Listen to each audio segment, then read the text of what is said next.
Quando meu marido me disse que sairia do nosso casamento de mãos a abanar, sorri por entre as lágrimas. Dias depois, estava no escritório do advogado do meu falecido pai, a ouvir palavras que iriam mudar tudo. Foi então que percebi que a vida não é apenas sobre o que se tem, é sobre o que os outros não sabem que se possui. Se estás a ver isto, certifica-te de que subscreves e comentas abaixo se alguma vez foste traído por alguém que jurou amar-te para sempre. Confia em mim, vais querer ver como esta história se desenrola. Nunca pensei que estaria aqui. Com 53 anos, sentada num tribunal enquanto o homem com quem passei 28 anos tenta despojar-me de tudo que construímos juntos. Mas deixa-me começar do princípio, porque precisas de entender como alguém que amas pode transformar-se em alguém que mal reconheces. Conheci o Richard quando tinha 25 anos, a trabalhar como recepcionista na empresa de construção civil do meu pai. O meu pai, Harold Anderson, tinha construído seu negócio do nada, começando com uma única carrinha e uma caixa de ferramentas, e transformando numa das firmas mais respeitadas do concelho. Tinha orgulho em trabalhar para ele, mesmo numa posição modesta. Tinha os meus próprios sonhos. Andava a ter aulas noturnas de design de interiores, na esperança de um dia abrir o meu próprio negócio. Depois, o Richard entrou. Alto, confiante, com um sorriso que me fazia o coração disparar. Ele estava a candidatar-se a uma posição de gestor de projetos. Desde o momento em que entrou no escritório, senti que algo mudava no meu mundo. Convidou-me para almoçar nesse mesmo dia. 3 meses depois, estávamos noivos. O meu pai tinha suas reservas. Ele é charmoso, Elaine, disse-me ele uma noite, enquanto estávamos sentados no alpendre da nossa casa de família. Demasiado charmoso. Homens assim sabem exatamente o que estão a fazer. Mas eu estava apaixonada. E o que é que o meu pai sabia sobre relações modernas? O seu casamento com a minha mãe era de outra época, estável, prático, sem romance. O que o Richard e eu tínhamos era paixão, aventura, possibilidade. Casamo-nos numa cerimônia faustosa que o Richard fez questão. Só o melhor para minha noiva, dissera ele, embora mais tarde soubesse que foi meu pai quem discretamente pagou a maior parte quando o investimento do Richard fracassou. O primeiro de muitos. Os primeiros anos foram felizes, pelo menos à superfície. O Richard trabalhava na empresa do meu pai, subindo rapidamente para se tornar o seu braço direito. Desisti das minhas aulas de design para apoiar a carreira dele. Temporário, assegurou-me ele. Assim que estiver estabelecido, poderás fazer o que quiseres. Tivemos 2 filhos, a Rebecca e o Michael, e dediquei-me à maternidade enquanto Richard subia na hierarquia empresarial. O meu pai continuava cético. Nunca disse nada diretamente, mas apanhava a observar o Richard com os olhos semicerrados em eventos da empresa, especialmente quando o Richard se gabava de negócios que tinha fechado ou de contactos que tinha feito. Tem cuidado, sussurrava meu pai. Certifica-te de que tem sempre algo que seja teu. Descartei as suas preocupações como receios antiquados. Quando meu pai morreu subitamente de um ataque cardíaco, 10 anos após o meu casamento, o mundo girou no seu eixo. Fiquei devastada. O Richard interveio para tratar de tudo, os arranjos fúnebres, os assuntos da herança, a transição da liderança da empresa. Não te preocupes com nada, disse-me ele enquanto eu estava entorpecida pela dor. Eu tomo conta de tudo. E tomou. Em 6 meses, o Richard era presidente da Anderson Construction. Estava demasiado perdida na dor para questionar a rapidez com que consolidou o poder, a eficiência com que transferiu os funcionários mais leais do meu pai para projetos distantes ou departamentos diferentes. Reestruturação, chamou-lhe ele. O teu pai construiu algo grandioso, mas os tempos estão a mudar. Os anos passaram. Os filhos cresceram. A empresa prosperou, pelo menos de acordo com o Richard. O nosso estilo de vida tornou-se cada vez mais faustoso. Uma casa maior no melhor bairro, escolas privadas para as crianças, sócios em clubes exclusivos, férias de luxo. Tinha tudo o que uma mulher poderia querer, exceto um propósito. Cada vez que mencionava recomeçar a minha carreira de design, o Richard tinha uma razão pela qual não era o momento certo. Os miúdos precisavam de mim, ele precisava de mim para receber importantes jantares de negócios. O mercado estava demasiado competitivo. Além disso, diria ele com aquele sorriso que outrora me derretera o coração, mas que agora parecia ensaiado, para que precisas de trabalhar? Temos tudo. Nós. Essa era a palavra favorita do Richard. A nossa casa. O nosso dinheiro. A nossa empresa. O nosso sucesso. Como se o legado do meu pai fosse tanto dele quanto meu. como se os meus sacrifícios fossem insignificantes comparados com a sua visão. Olhando para trás, consigo ver os sinais de que algo estava a mudar. As noites tardias no escritório. As viagens de negócios que se tornaram mais frequentes. As chamadas que atendia noutra sala. A maneira como começou a criticar-me, subitiu no início, depois mais abertamente. As minhas roupas estavam fora de moda. As minhas opiniões eram ingênuas. Os meus amigos eram aborrecidos. As minhas perguntas sobre as finanças da empresa eram desnecessárias e mostravam falta de confiança. Assina aqui tornou-se o seu refrão sempre que os documentos precisavam da minha assinatura. É rotina, dizia ele. Meras formalidades legais. E eu assinava. Durante anos, assinei sem ler, confiando que o meu marido tinha os meus melhores interesses em mente. O despertar veio aos pedaços. Primeiro, um encontro casual no supermercado com a Bárbara, a antiga contabilista do meu pai, que tinha sido uma das primeiras a ser reestruturada fora da empresa depois de o Richard ter assumido o controlo. Elaine, disse ela, genuinamente satisfeita por me ver apesar do que tinha acontecido. Estás ótima. Como vão as coisas?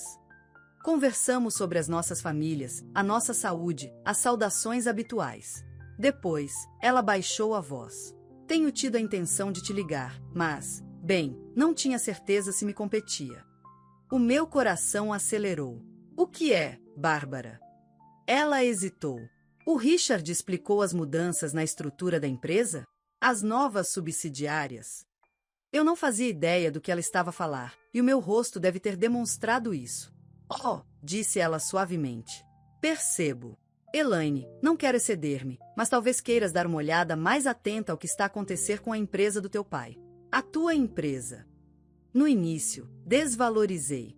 A Bárbara provavelmente estava amargurada por ter perdido a posição.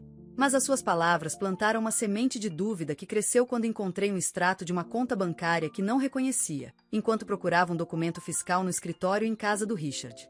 A conta estava em nome de uma empresa de que nunca ouvirá falar, Westfield Holdings, com saldo de mais de 2 milhões de euros.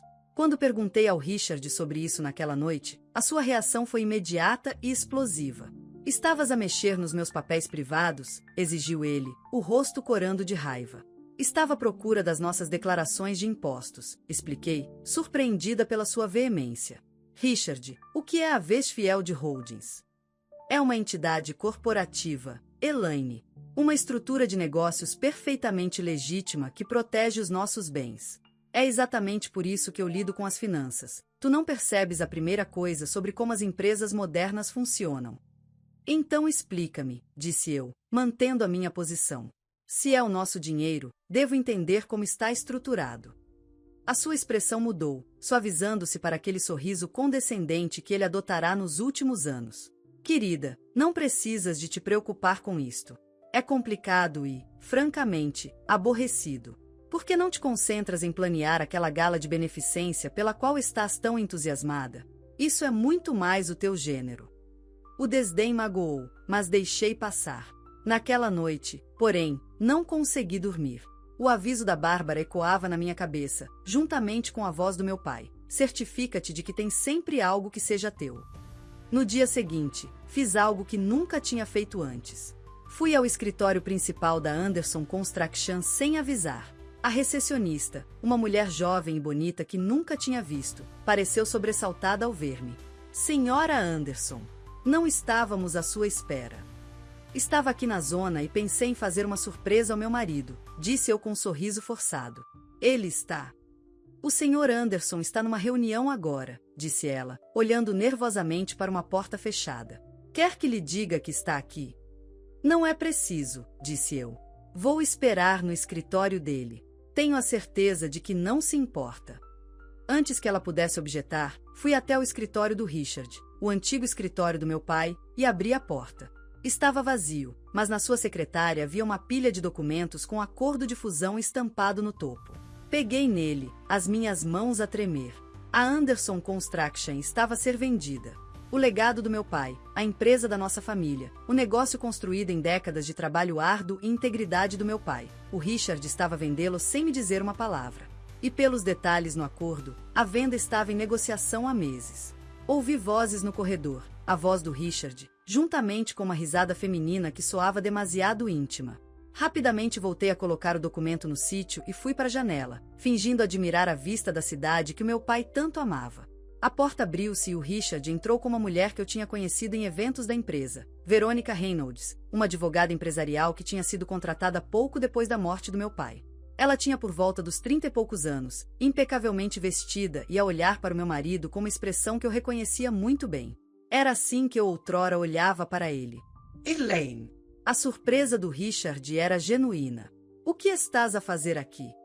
Pensei em convidar-te para almoçar, disse eu calmamente, embora o meu coração disparasse. Olá, Veronica. Senhora Anderson, disse ela friamente. Richard, enviar-lhe-ei essas revisões esta tarde. Com um olhar significativo para ele, ela saiu, fechando a porta atrás de si. Devias ter ligado, disse o Richard, desapertando a gravata. Tenho reuniões consecutivas o dia todo, incluindo uma sobre a venda da empresa do meu pai. As palavras escaparam antes que eu pudesse detê-las. O Richard congelou. Estavas a mexer na minha secretária. Olhei para o que estava à vista, corrigiu. Quando é que ias dizer-me? Ou ia simplesmente apresentar-me como um facto consumado, como tudo o resto nas nossas vidas ultimamente? A sua expressão endureceu. A venda é uma decisão estratégica. A Anderson Construction precisa de evoluir para sobreviver no mercado atual. E isto não tem nada a ver com a Westfield Holdings ou com a Veronica Reynolds. Um relance de algo, culpa? Raiva! Cruzou o seu rosto antes que ele se recompusesse. Estás a ser paranoica e, francamente, a fazer figura de parva. A Verônica é uma colega. A Westfield é um assunto de negócios. E sim, eu ia discutir a fusão contigo quando os detalhes estivessem finalizados. Estou a tentar garantir o nosso futuro, Elaine. O futuro dos nossos filhos. Eu queria acreditar nele. Valha-me Deus, eu ainda queria acreditar que o homem com quem me casei, o homem que amei por quase 3 décadas, não mentiria na minha cara. Mas algo tinha mudado dentro de mim. Uma vida inteira a ceder, a confiar sem questionar, a colocar as necessidades dele acima das minhas. Tudo isso de repente parecia um erro terrível. Quero ver os nossos registros financeiros, disse eu calmamente. Todos eles. A empresa, as nossas contas pessoais, estas subsidiárias que criaste. Tudo. O Richard riu, mas não havia nenhum humor nisso. Não sejas ridícula. Nunca mostraste interesse nas finanças antes. Por que esta preocupação súbita? Porque o meu nome também está nesta empresa, disse eu. O meu pai construiu-a. Tenho o direito de saber o que está a acontecer com ela. O seu semblante mudou então, a sua voz baixando para uma calma perigosa. Elaine, vai para casa. Planeai a tua gala. Compra umas roupas novas. Faz o que quer que faças. Mas fica fora de assuntos de negócios que não entendes. Não terei esta conversa novamente. Foi o desdém, a completa desconsideração por mim como parceira, como igual, que finalmente quebrou algo dentro de mim. Saí sem mais uma palavra, mas não fui para casa. Em vez disso, dirigi-me ao escritório de James Watson, advogado pessoal do meu pai e uma das poucas ligações ao mundo do meu pai que o Richard não tinha conseguido cortar. O James ficou surpreendido ao ver-me, mas recebeu-me calorosamente. Elaine, há demasiado tempo. Como estás? Não tenho a certeza, admiti, afundando-me na cadeira em frente à secretária dele. James, preciso da tua ajuda. Acho que o Richard me está a esconder coisas, sobre a empresa, sobre as nossas finanças. E acho que ele pode estar a ter um caso. A expressão de James permaneceu profissional, mas captei um vislumbre de algo nos seus olhos, não surpresa, mas confirmação. Percebo, disse ele cuidadosamente. O que gostarias que eu fizesse? Preciso de saber a que tenho direito, disse eu. A empresa do meu pai, os nossos bens conjugais. Preciso de entender a minha posição legal. O James recostou-se na cadeira, a observar-me. Elaine, há algo que acho que devia saber. Algo que o teu pai estabeleceu antes de morrer. O meu pulso acelerou. O que queres dizer? O teu pai veio ver-me cerca de 3 meses antes do seu ataque cardíaco. Ele estava preocupado com a influência do Richard sobre ti e sobre a empresa. Ele fez algumas disposições. Que tipo de disposicões? O James abriu uma gaveta e tirou uma pasta grossa. O teu pai estabeleceu um fundo fiduciário em teu nome. A casa de família, certas contas de investimento e uma participação de 30% no capital social da Anderson Construction foram incluídas neste fundo, com provisões rigorosas para que permanecessem tua propriedade separada, independentemente do teu estado civil. Olhei para ele, tentando processar o que estava a dizer. O meu pai pôs bens em meu nome? Sem me dizer. Ele tencionava dizer-te, disse o James suavemente. Mas queria que tudo estivesse legalmente salvaguardado primeiro. Ele estava preocupado que o Richard pudesse tentar convencer-te do contrário. E o Richard não sabe disto. A minha mente disparava. Os documentos do fundo foram devidamente arquivados, mas a menos que o Richard tenha investigado especificamente o planeamento sucessório do teu pai, o que, dada a rapidez com que ele agiu para tomar o controle após a morte do teu pai, parece improvável. Não, ele provavelmente não sabe o alcance total disso. Senti uma onda de gratidão pelo meu pai, seguida imediatamente por uma onda de vergonha. Ele tinha tentado avisar-me, tentado proteger-me, e eu tinha descartado as suas preocupações como pensamento ultrapassado. Há mais, continuou o James. O teu pai deixou-te uma carta. Ele pediu-me para te entregar se alguma vez viesses ter comigo com preocupações sobre o Richard ou a empresa. Ele entregou-me um envelope selado, a caligrafia forte do meu pai soletrando meu nome na frente. Com os dedos trêmulos, abri-a. Asterisco minha querida Elaine, asterisco. Asterisco se estás a ler isto, então as preocupações que nutri sobre o Richard provaram ser válidas. Espero estar errado. Espero que esta carta permaneça selada para sempre. Mas vivi o tempo suficiente para reconhecer certos padrões nas pessoas, e temo que o Richard não seja o homem que tu acreditas que ele é, asterisco.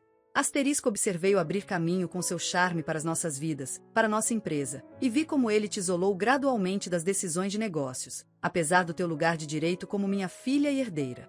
Notei como os teus próprios sonhos foram postos de lado para acomodar as suas ambições, asterisco. Asterisco por isso, tomei medidas para proteger o que é legitimamente teu. Os detalhes estão com o James, mas sabe isto, não importa o que aconteça, terás segurança financeira. A casa onde cresceste, uma parte substancial dos meus bens e uma participação significativa na empresa. Estes são teus e apenas teus, asterisco. Asterisco meu único arrependimento é não ter sido mais direto contigo sobre as minhas desconfianças. Temi afastar-te ao criticar o homem que amavas. Talvez essa tenha sido a minha falha como pai, asterisco. Asterisco lembra-te quem tu és, Elaine. És a minha filha. És inteligente, capaz e mais forte do que sabes. Não deixes que ninguém, especialmente o Richard, te faça acreditar no contrário, asterisco. Asterisco com todo o meu amor, asterisco. Asterisco pai, asterisco. Lágrimas escorriam pelo meu rosto enquanto lia as palavras do meu pai. Mesmo do além-túmulo, ele estava a cuidar de mim, a acreditar em mim quando eu tinha parado de acreditar em mim mesma. O que faço agora? Perguntei ao James, enxugando as lágrimas. Isso depende do que tu queres, respondeu ele. Se estás a considerar o divórcio, estás numa posição muito mais forte do que o Richard provavelmente imagina. Mas primeiro, precisamos de mais informações sobre o que ele tem feito com a empresa e com os teus bens conjugais. E assim começou a minha investigação secreta sobre a minha própria vida.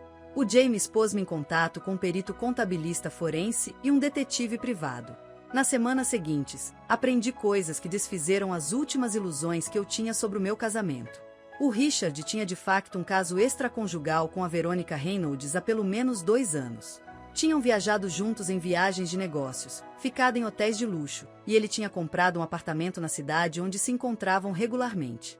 Pior ainda, o Richard tinha estado a transferir sistematicamente bens da Anderson Construction para várias empresas fantasma, incluindo a Westfield Holdings. Ele tinha contraído empréstimos em nome da empresa para financiar o seu estilo de vida faustoso e investimentos pessoais arriscados. A venda pendente da empresa não era para garantir a sua sobrevivência, como ele afirmava, mas para embolsar o dinheiro antes que o castelo de cartas financeiro ruísse. O mais devastador de tudo, descobri que o Richard me tinha feito assinar documentos ao longo dos anos que gradualmente transferiam os meus interesses herdados em várias propriedades e investimentos para a propriedade conjunta, e depois unicamente para o nome dele. Se não fosse pelo fundo fiduciário secreto do meu pai, eu teria ficado com quase nada se o Richard decidisse ir embora. As provas acumulavam-se, esmagadoras e irrefutáveis. Extratos bancários. Transferências de propriedade. Recibos de hotel. Fotos do Richard e da Verônica a entrar e a sair do apartamento que ele comprará para os seus encontros. Trocas de e-mails a discutir como estruturar a venda da empresa para maximizar o seu benefício pessoal. Sentime mal. Zangada. Trida. Mas também, estranhamente, libertada. Os véus caíram-me dos olhos. Pela primeira vez em décadas, estava a ver o Richard, e a mim mesma, com clareza. Quando finalmente confrontei o Richard, escolhi o momento em que os filhos estavam fora, a Rebecca na universidade e o Michael numa excursão escolar. Esperei até que ele chegasse à casa do trabalho, mais tarde do que o habitual, e a cheirar um perfume caro que não era meu. Precisamos de falar, disse eu calmamente enquanto ele desapertava a gravata. Pode esperar até amanhã? Estou exausto. Ele nem sequer olhou para mim, dirigindo-se diretamente ao carrinho de bebidas para se servir de um uísque. Não, Richard, não pode esperar. Eu sei da Verônica. A mão dele parou a meio do copo, mas apenas por um segundo. Não sei do que estás a falar. Eu sei do apartamento na Avenida dos Plátanos. Eu sei das viagens ao Porto e a Faro que não eram por negócios. Eu sei de tudo. Ele virou-se para me encarar, a sua expressão uma mistura de surpresa e cálculo. Estiveste a espiar-me? Estive a descobrir a verdade, corrigiu sobre a Verônica. Sobre a Westfield Holdings. Sobre o que tens andado a fazer a empresa do meu pai. A sua surpresa deu lugar a uma raiva fria. Contrataste alguém para me investigar? O teu próprio marido? O meu marido morreu há muito tempo, disse eu calmamente. Já não sei quem tu és. O Richard pousou o copo com cuidado deliberado. Então, e agora, Elaine? O que é que pensas que vais fazer com esta informação? Vou pedir o divórcio. Ele riu, uma risada áspera, desprovida de humor. Vai em frente. Mas entende isto, não vais receber nada. Certifiquei-me disso. Cada bem, cada conta, cada propriedade que importa está protegida. Podes tentar lutar contra mim, mas vais perder. E vais ser humilhada no processo. Veremos, disse eu, recusando-me a mostrar como a sua confiança me deixava nervosa. Sim, veremos. O seu sorriso era cruel, um lado dele que eu vislumbrara ao longo dos anos, mas nunca reconhecera totalmente. Sabes, quase tenho pena de ti. Viveste nesta bolha de privilégio a vida toda, a menina do papá, depois a esposa de executivo perfeita. Não fazes ideia de como é o mundo real. Não fazes ideia do que é preciso para ter sucesso. Sucesso não é roubar a tua mulher ou destruir o legado do pai dela, disse eu, a minha voz mais firme do que eu me sentia. Os olhos dele estreitaram-se. O teu pai era um pequeno empresário que teve sorte. Eu é que transformei a Anderson Construction no que ela é hoje. Tudo o que tens, esta casa, as tuas roupas, o teu precioso trabalho de caridade, existe por minha causa. Não, disse eu, levantando-me mais alta. Existe por causa do trabalho árduo e da previsão do meu pai.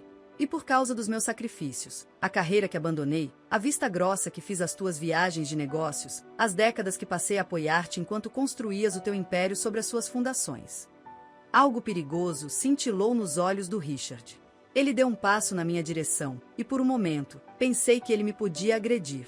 Em vez disso, riu novamente, desta vez com um divertimento genuíno. Oh, Elaine. Tu realmente não fazes ideia, pois não? Vai em frente, pede o divórcio. Contrata os melhores advogados que conseguires encontrar. Translation error. Please retry this section. It won't change the fact that I've spent years Mac. Translation error. Please retry this section. She arrived within the hour, reviewed the document. Agora eco que tenzo diarito de saber. A minha mente exausta não conseguia imaginar o que mais poderia haver, que outras revelações poderiam, afinal, importar agora. O que é? A Verônica olhou em volta no corredor movimentado do hospital. Aqui não. Podemos ir para um sítio mais reservado? Levei-a a uma pequena sala de consulta familiar, fechando a porta atrás de nós. O que se passa, Verônica? Ela respirou fundo. É sobre a empresa do teu pai, sobre a estrutura de propriedade. O Richard, ele fez mais do que apenas desviar fundos. Ele alterou documentos legais, mudou os registros de propriedade. Tirou uma pendrive da mala. Isto contém os documentos originais da empresa e as versões modificadas que o Richard criou. Ele substituiu teu nome pelo dele em vários documentos de fundação, essencialmente apagando os teus direitos de herança. Olhei para a pendrive. Por que é que me estás a dar isto? Por que não vou afundar-me com ele, disse Verônica sem rodeios. Sou advogada. Sabia que algumas das coisas que ele estava a fazer não eram totalmente lícitas, mas dizia a mim mesma que era apenas uma estratégia de negócios agressiva. Nunca soube sobre o teu pai, sobre o que o Richard fez naquela noite. Ela engoliu em seco. E certamente nunca imaginei que ele fosse capaz do que tentou fazer-te a ti e ao teu filho. Não quero fazer parte disso. Peguei na pendrive, virando-a na mão. Tu amavas-o? Perguntei, sem saber bem por que é que isso importava. A compostura da Verônica quebrou-se ligeiramente. Acho que sim. Achava que ele era brilhante, incompreendido. Ele disse-me que não o valorizavas, que o estavas a travar. Ela deu uma risada oca. Suponho que seja a conversa do costume, não é? Aquela que homens como Richard usam sempre. Enquanto se virava para sair, parou à porta. Há mais uma coisa. O Richard tem uma conta secreta nas Ilhas Caimão. Contém a maior parte do dinheiro que ele tem desviado da empresa ao longo dos anos, quase 10 milhões de euros. A informação de acesso também está nessa pendrive. Ela encontrou os meus olhos. Ele sempre disse que sairias do casamento de mãos vazias. Achei que devia saber o quanto ele te estava a esconder. Depois de Verônica sair, fiquei sentada sozinha na sala de consulta, a pendrive pesada na minha palma. 10 milhões de euros. Documentos que provavam que o Richard tinha falsificado os registros da empresa. Provas que poderiam restaurar o que era meu por direito e expor ainda mais os crimes do Richard. Mas enquanto ali estava, percebi algo importante. O dinheiro, a empresa, a casa, nada disso importava tanto quanto o que quase tinha perdido. O meu filho, a minha filha, a minha própria vida. O Richard estivera disposto a destruir tudo, incluindo a si mesmo, na sua obsessão por vencer, por garantir que eu ficasse de mãos vazias. Regressei à unidade de cuidados intensivos, onde Rebecca e Michael estavam agora ao lado da cama de Richard. Os meus filhos, os nossos filhos, observavam o pai pairar entre a vida e a morte. Os seus rostos refletiam as mesmas emoções complexas que eu sentia. A dor pelo pai que pensavam conhecer, o choque com o homem que ele se revelara ser, o medo de um futuro incerto.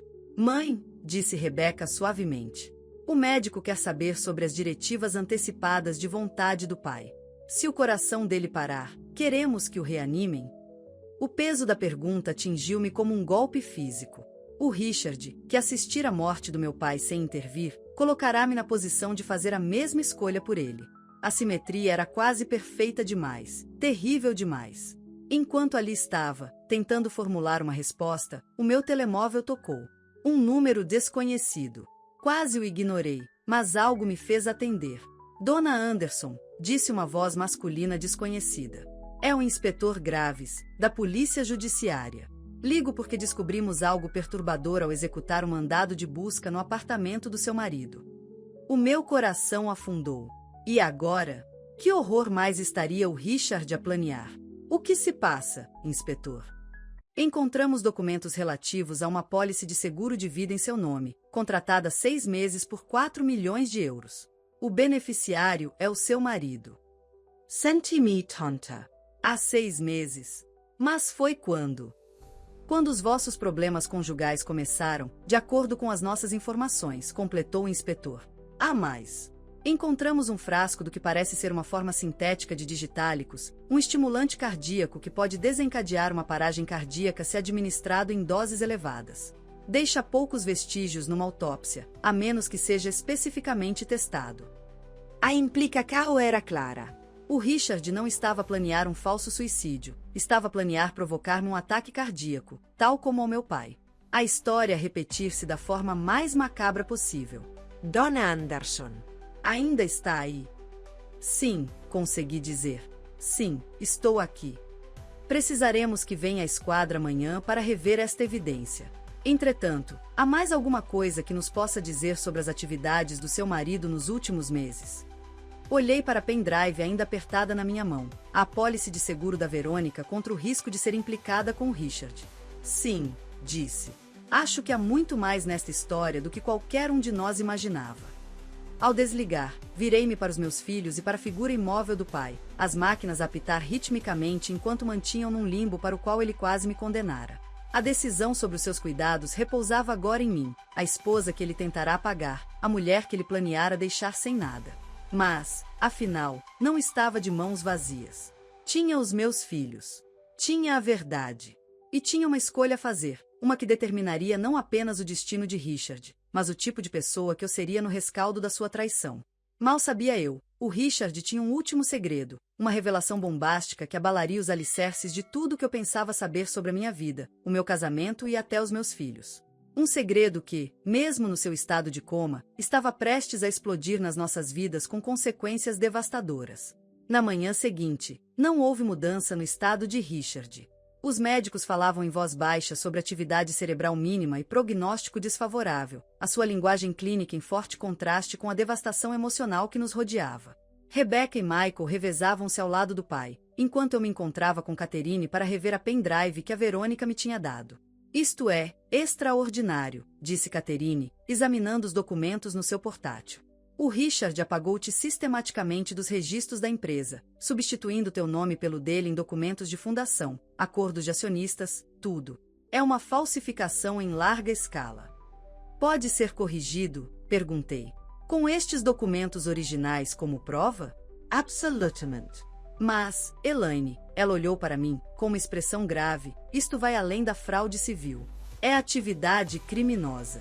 Combinado com as provas sobre a morte do teu pai e a aparente tentativa de homicídio contra ti, o Richard poderia enfrentar acusações graves se alguma vez recuperasse a consciência. Sim. A palavra pairava entre nós. Os médicos tinham deixado claro que as chances de recuperação de Richard eram escassas. Os danos no seu cérebro eram demasiado graves. Esfreguei as têmporas, uma dor de cabeça formar-se por trás dos meus olhos. Tenho de me encontrar com o inspetor Graves esta tarde sobre a pólice de seguro de vida e o veneno que encontraram. Catherine fechou o portátil. Eu vou contigo. Mas primeiro, já tomaste uma decisão sobre as diretivas médicas do Richard? A pergunta que eu estava a evitar desde a noite anterior. Como esposa legal de Richard, apesar do nosso divórcio pendente, a decisão sobre os seus cuidados cabia-me a mim. Se o seu coração parasse, deveriam ser tomadas medidas extraordinárias para o reanimar? Deveria um homem que assistira à morte do meu pai, que planeara minha morte com fria calculista, ter a oportunidade de viver que ele negou a outros? Não sei, admiti. Parte de mim quer dizer-lhes para o deixarem ir se o coração dele parar. Que seria justiça, de alguma forma. Mas outra parte de mim não consegue tomar essa decisão. Não por causa da Rebecca e do Michael. Não tem de ser só a tua decisão, disse Catherine gentilmente. Envolve os teus filhos. Eles têm o direito de participar nisto. Quando regressei ao hospital, encontrei Rebecca sentada sozinha ao lado da cama de Richard. Michael tinha ido à cafeteria buscar café. Ela olhou para cima quando entrei, com os olhos avermelhados, mas secos. O médico voltou a passar, disse ela. Queria saber sobre o DNR. Eu disse-lhe que precisávamos de mais tempo. Sentei-me ao lado dela, pegando-lhe na mão. Rebecca, precisamos de falar sobre isto. Todos nós, juntos. Eu sei. Ela olhou para a forma imóvel do pai, a subida e descida do seu peito governada por máquinas. Como é que decidimos algo assim? Depois de tudo que ele fez, tudo que ele tentou fazer, eu devia odiá-lo. Mas ele ainda é o meu pai. A dor crua na sua voz partiu-me o coração. Eu sei, querida. Não é simples. Michael voltou com 3 chávenas de café, pousando-as na pequena mesa ao lado da cama de Richard. Os seus olhos estavam sombrios de cansaço e trauma. Alguma mudança? Perguntou. Rebecca abanou a cabeça. Não. A mãe quer falar sobre a decisão do DNR. Michael sentou-se do outro lado da cama. Tenho pensado nisso. No que o pai iria querer. Não pude evitar a risada amarga que me escapou. O que o vosso pai iria querer era estar em vez disso ao lado da minha cama de hospital, a ver-me morrer como fez com o vosso avô. Mãe, disse Rebecca suavemente. Fechei os olhos brevemente. Desculpa. Não foi justo. Respirei fundo. A verdade é que o vosso pai fez escolhas terríveis, que nos colocaram nesta posição. Mas ainda temos de decidir o que acontece a seguir. Acho que devíamos assinar a ordem de não reanimar, disse Michael calmamente. Não por causa do que ele fez, mas porque os médicos dizem que ele nunca vai recuperar. O cérebro dele está demasiado danificado. Mantê-lo vivo em máquinas. Isso não é viver. Rebecca assentiu lentamente. Concordo. Mas, mãe, deve ser a tua decisão. Depois do que ele te tentou fazer. Não, disse com firmeza. Isto afeta-nos a todos. Vamos decidir juntos. No final, assinamos coletivamente a ordem de não reanimar, cada um de nós adicionando a sua assinatura ao documento que declarava que Richard não seria reanimado se o seu coração parasse. Não era sobre vingança ou justiça, dissemos a nós próprios. Era sobre dignidade e realidade. O homem que tínhamos conhecido já tinha partido, o seu corpo ainda não tinha alcançado esse facto. Depois, deixei Rebecca e Michael no hospital e fui encontrar-me com o inspetor Graves na esquadra da polícia, Catherine ao meu lado.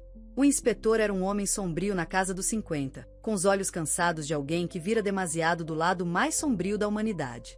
Dona Anderson, cumprimentou-me ele, apertando-me a mão. Obrigado por ter vindo. Por favor, sente-se. Ele expôs as provas que tinham recolhido do apartamento de Richard, a apólice de seguro de vida, o frasco de digitálicos sintéticos, impressões de pesquisa sobre como induzir ataques cardíacos que pareceriam naturais. E o mais perturbador de tudo, um cronograma detalhado da minha rotina diária, com notas sobre quando eu estava tipicamente sozinha e vulnerável. Acreditamos que o seu marido estava a planear administrar-lhe esta substância, provavelmente na comida ou na bebida, e depois esperar que o ataque cardíaco ocorresse, explicou o inspetor Graves. Os sintomas imitariam um evento cardíaco natural, especialmente dada a sua história familiar. Com a nota de suicídio que ele a estava a forçar a escrever, a narrativa estaria completa. Senti-me fisicamente mal. Ele ia matar-me da mesma forma que matou meu pai. Não podemos dizer definitivamente que o seu pai foi assassinado, alertou o inspetor. Mas dadas estas provas, estamos a reabrir a investigação sobre a morte dele. Já solicitamos que o Instituto de Medicina Legal reveja os resultados da autópsia. Catherine inclinou-se para a frente. Inspetor, temos provas adicionais que deveria haver. Ela explicou sobre a pendrive da Verônica e os extensos crimes financeiros que documentava.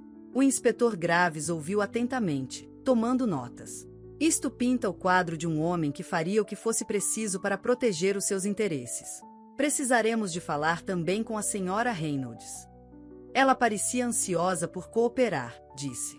Acho que tem medo de ser implicada nos crimes do Richard. Com boas razões, respondeu o inspetor.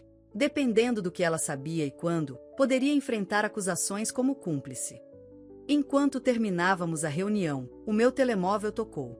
Era Rebecca, a voz apertada de urgência. Mãe, precisas de voltar para o hospital. Agora. O que aconteceu? É o teu pai? Não, ele está igual. Alguém está aqui. Alguém que precisas de ver. Troquei um olhar com Catherine, que assentiu. Vamos já para lá, disse a Rebecca.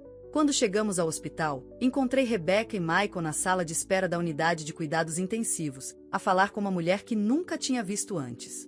Tinha cerca de 60 anos, elegantemente vestida, com cabelos escuros salpicados de prata e uma postura que falava de riqueza e educação.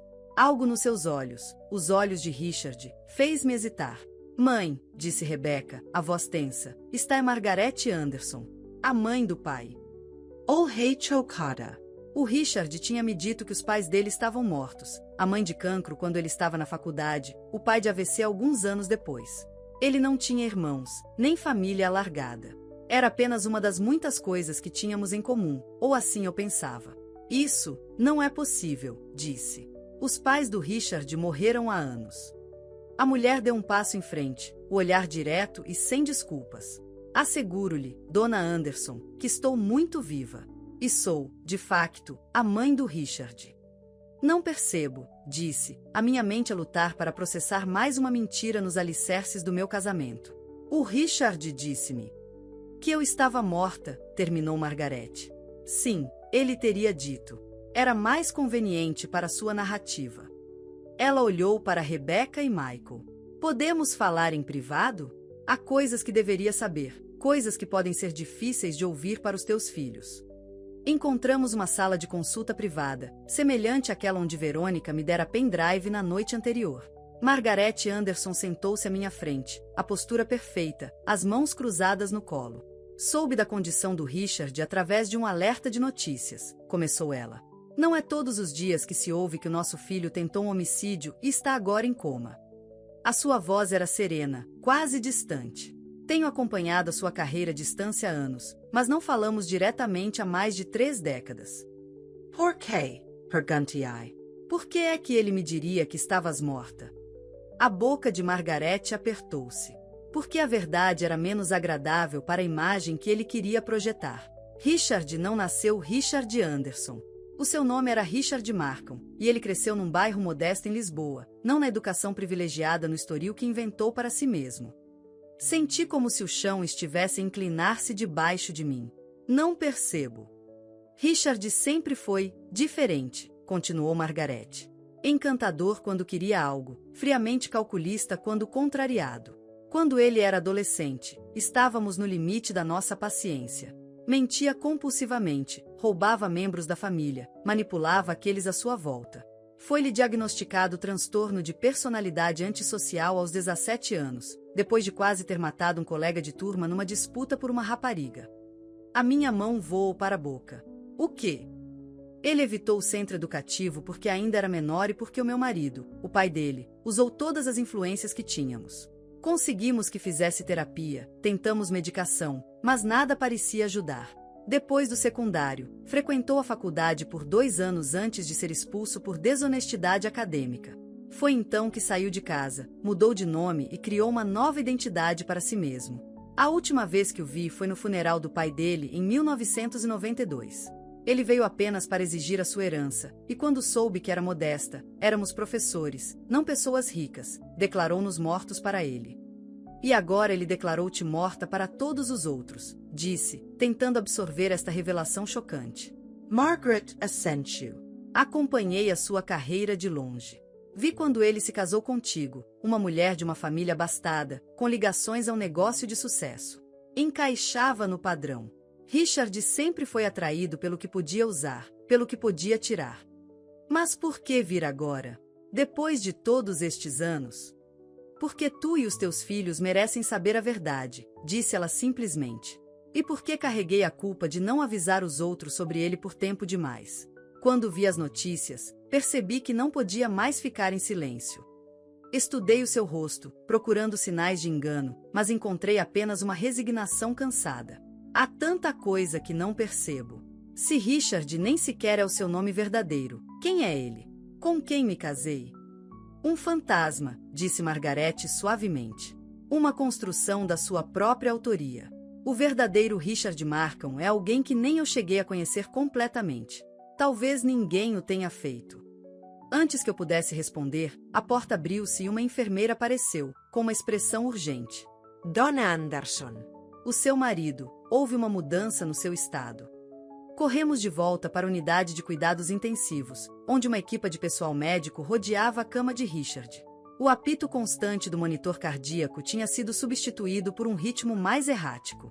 O que está a acontecer? Perguntei ao médico assistente, um Dr. Patel. Ele está a ter convulsões, explicou o Dr. Patel. Não é incomum com este tipo de lesão cerebral. Estamos a administrar medicação anticonvulsiva, mas a sua condição está a deteriorar-se. Rebecca e Michael estavam de lado, com os rostos pálidos de choque enquanto observavam o corpo do pai convulsionar apesar da medicação a fluir nas suas veias. E ao lado deles estava Margaret Anderson, ou melhor, Margaret Markham, a observar o filho que perderá décadas antes a desvanecer-se ainda mais. As convulsões acabaram por diminuir, mas os sinais vitais de Richard permaneceram instáveis. Fizemos o que pudemos por agora, disse-nos o Dr. Patel. Mas devo ser honesto, as convulsões causaram danos cerebrais adicionais. O seu prognóstico é ainda pior do que antes. Enquanto nos reuníamos na sala de espera, tentando processar este novo desenvolvimento, outra surpresa nos aguardava. Verônica chegou, com um ar ansioso e a carregar uma pasta grossa. Quando viu Margaret, parou bruscamente. Quem é esta? Perguntou ela, os olhos estreitados. A mãe do Richard, disse, observando a sua reação cuidadosamente. Veronica empalideceu. Isso não é possível. O Richard disse-me que os pais dele morreram há anos. Ele disse isso a toda a gente, disse Margaret cansadamente. Foi uma das suas muitas mentiras. Verônica pareceu lutar com esta nova informação antes de se recompor visivelmente. Preciso de falar contigo, disse-me. A SOS. É importante. Relutantemente, segui-a para mais um canto privado do hospital. E agora, Verônica? Que outra bomba ainda poderia restar? Ela entregou-me a pasta. Depois de te dar a pendrive na noite passada, continuei a investigar. Havia algo que não batia certo sobre o timing das atividades do Richard. Encontrei isto num cofre escondido no nosso apartamento, atrás de um painel falso no armário. Abri a pasta e encontrei fotografias, fotos de vigilância do meu pai tiradas nas semanas antes da sua morte. Richard tinha o feito seguir. Havia também notas manuscritas na caligrafia distinta de Richard, detalhando o horário do meu pai, a sua medicação cardíaca, notas sobre a segurança na sua casa. Ele planeou, sussurrei, a evidência de premeditação agora inegável. A morte do meu pai não foi oportunista. O Richard planeou-a. Há mais, disse Verônica, a voz ainda mais baixa. Encontrei registros financeiros que mostram que o Richard fez um pagamento de 40 mil euros a alguém chamado Alex Mercer 2 dias depois da morte do teu pai. Fiz alguma pesquisa. Mercer era um antigo representante farmacêutico que perdeu a sua licença por vender amostras no mercado negro. Ele morreu num acidente de carro 3 semanas depois de receber o pagamento. As implicações eram impressionantes. Tu achas que o Richard contratou este homem para o ajudar a matar o meu pai? E depois também o mandou matar a ele? Verônica abriu as mãos. Não sei. Mas o timing é suspeito, e combinado com o que agora sabemos sobre os digitálicos que ele planeava usar em ti. A minha mente girava. O homem com quem me tinha casado, o pai dos meus filhos, não era apenas um mentiroso e um ladrão.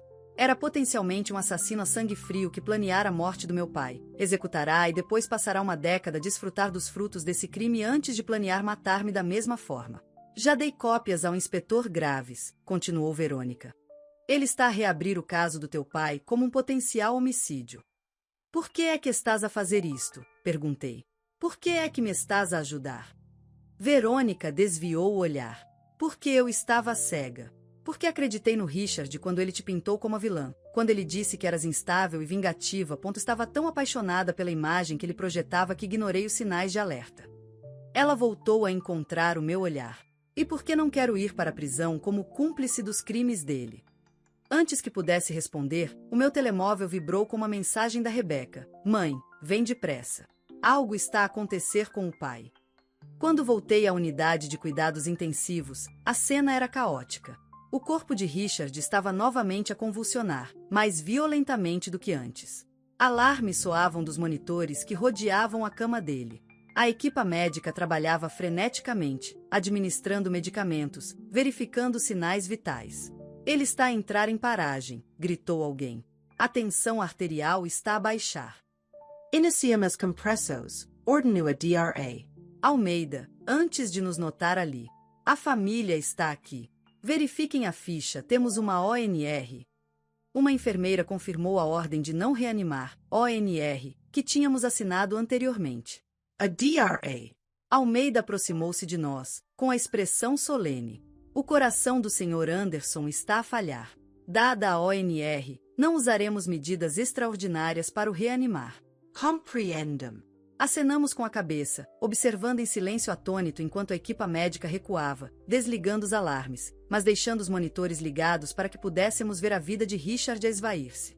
Os bips erráticos do monitor cardíaco abrandaram, as linhas no ecrã ficando mais planas a cada minuto que passava. E então, silêncio. Uma linha reta. A DRA. Almeida verificou o pulso, depois olhou para o relógio. Hora do óbito, 16h17. Rebeca caiu em soluços contidos. Michael permanecia rígido, o rosto uma máscara de emoções complexas. Margarete fechou os olhos brevemente, murmurando algo que poderia ser uma oração. E eu não sentia nada. Nenhum luto, nenhum alívio, nenhum encerramento. Apenas um vasto vazio onde o meu casamento estivera outrora. Os dias seguintes passaram num turbilhão de preparativos. Apesar de tudo o que Richard fizera, ele ainda era pai da Rebeca e do Michael, ainda merecedor de um enterro digno. Planeamos uma pequena cerimônia privada, nada de um funeral grandioso que se transformasse num circo mediático. A investigação sobre a morte do meu pai acelerou. O Instituto de Medicina Legal exumou o corpo dele para uma nova autópsia, especificamente para vestígios de digitálicos ou substâncias semelhantes. O inspetor Graves manteve-me atualizada sobre o progresso, que incluía localizar antigos associados de Alex Mercer para determinar a natureza da sua relação com Richard. Entretanto, com as provas de Verônica e a pendrive, a minha equipa jurídica trabalhou para restaurar a minha legítima propriedade da Anderson Construction e reclamar os bens que Richard escondera. A conta offshore nas Ilhas Caimão revelou-se mais complicada de aceder do que esperávamos, mas Catherine assegurou-me que era apenas uma questão de tempo e manobras legais. No dia anterior ao enterro de Richard, enquanto eu arrumava os seus pertences pessoais do hospital, o meu telemóvel tocou com um número desconhecido. Senhora Anderson. É a doutora Costa, do Instituto de Medicina Legal. Concluímos as novas análises toxicológicas aos restos mortais do seu pai. O meu coração acelerou. E então? Encontramos vestígios de um composto digitálico, consistente com envenenamento.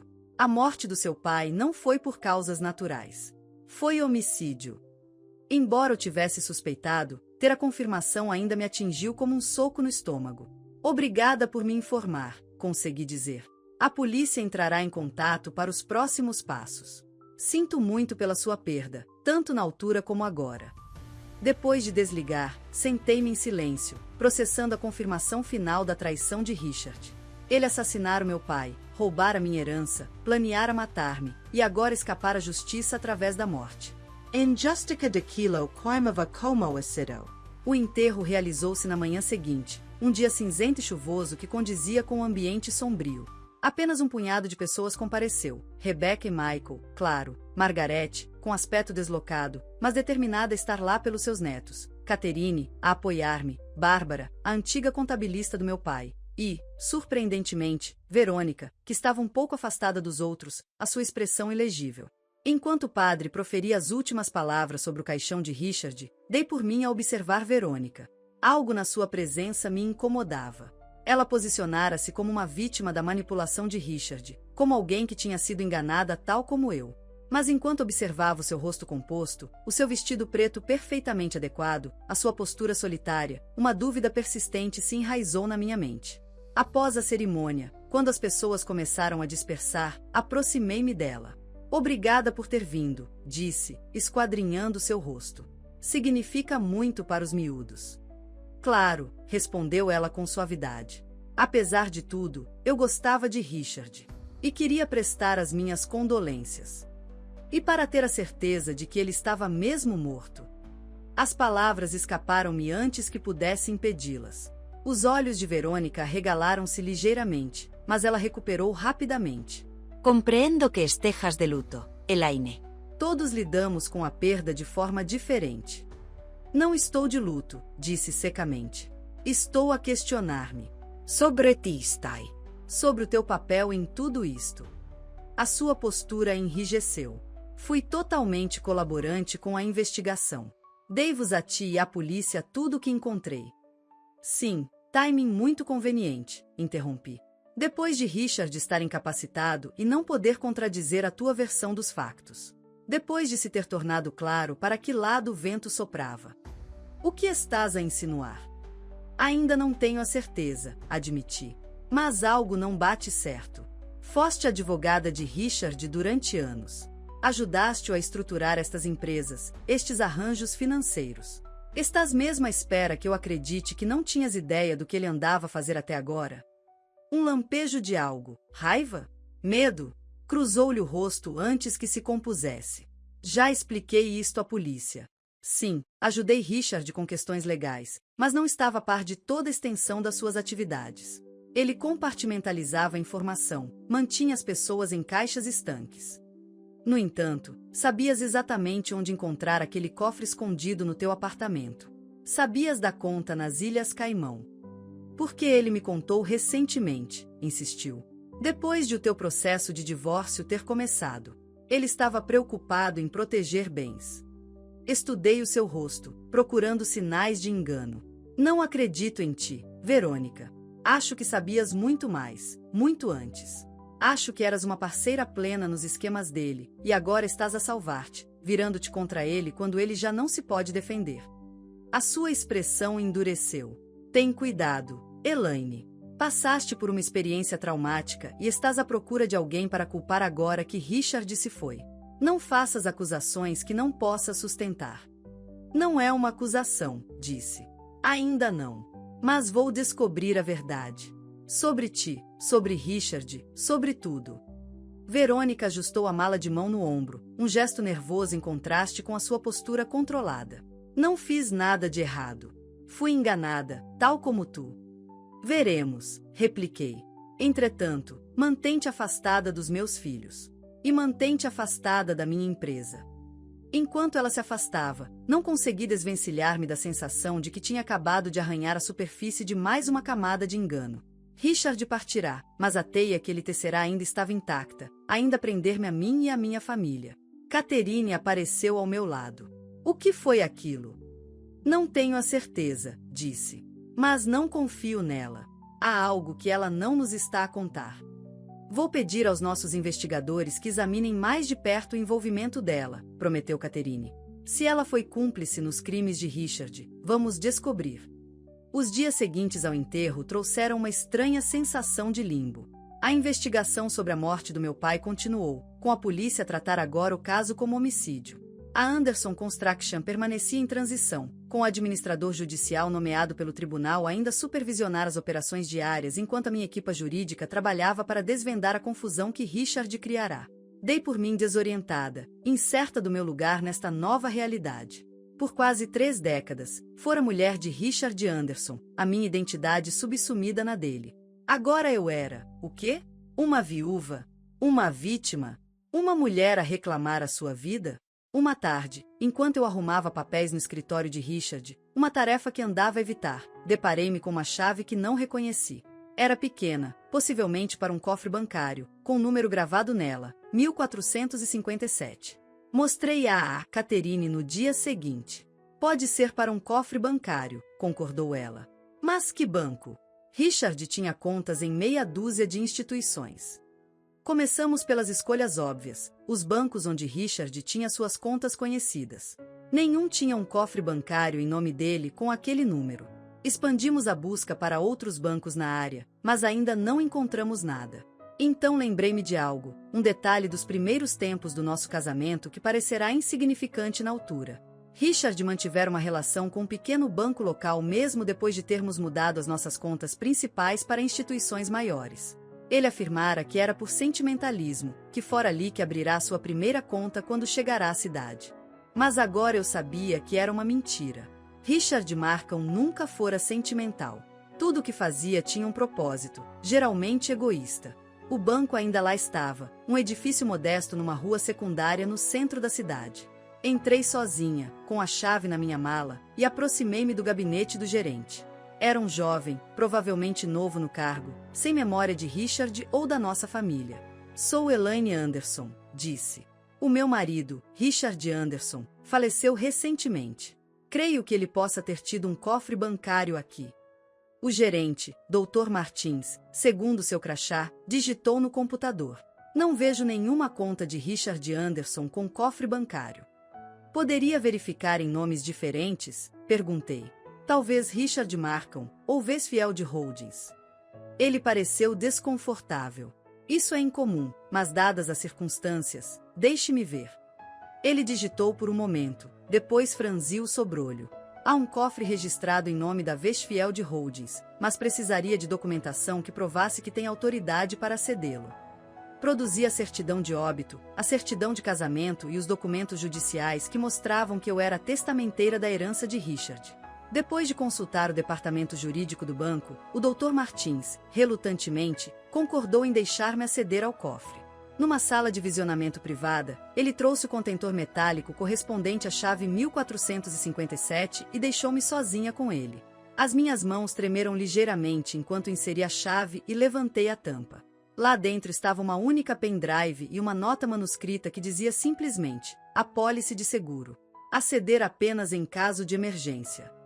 Pus ambos na minha mala e devolvi o cofre vazio ao Dr. Martins, agradecendo a sua assistência. O que quer que estivesse naquela pendrive, eu não queria vê-lo ali. De volta a casa, inseri a pendrive no meu portátil, mentalizando-me para mais evidências dos crimes de Richard. Em vez disso, encontrei algo muito mais perturbador. Ficheiros de vídeo, dezenas deles, cada um rotulado com um nome e uma data. O primeiro em que cliquei estava rotulado Harold Anderson, confronto. Com uma sensação de pavor, carreguei no play. O vídeo mostrava o escritório do meu pai, filmado do que devia ser uma câmara escondida. O carimbo de data e hora indicava que era da noite em que ele morrera.